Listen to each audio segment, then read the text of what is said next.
ಅಲ್ಲೇದಾಳು. ನೀ ಅಜ್ಜರಿಗೆ ಏನು ಹೇಳಕ್ ಬಂದಿ?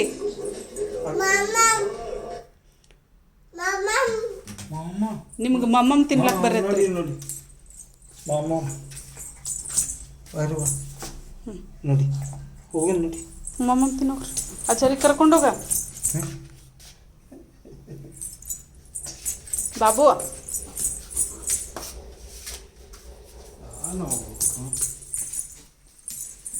ಈಗ ಕಟ್ಟಿರೋ ಮುಂದೆ ಹಂಗೆ ಬಂದ್ಬೇಕು.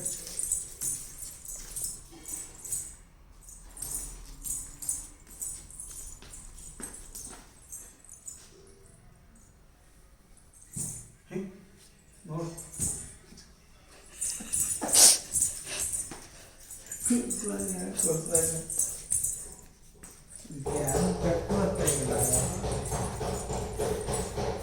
ಮನೆಯೆಲ್ಲ ನೀರು ಚೆಲ್ಲಾಡ್ಯಾಡ್ರಿ.